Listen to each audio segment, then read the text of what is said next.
Today I have a little baking tip for you that works awesome.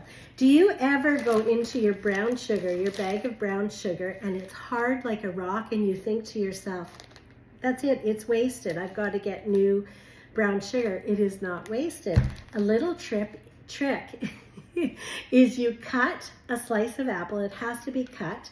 And you put it in your bag of brown sugar and you check it every couple of days and you'll find that your sugar is softened. Once your sugar is softened, you can take that cut apple out of the bag. You can leave it up to a week before you have to worry about it, before you have to worry about it being in there too long. So every couple of days, check it. As soon as it's soft, you can take that piece of cut apple out of there and your brown sugar is good to go.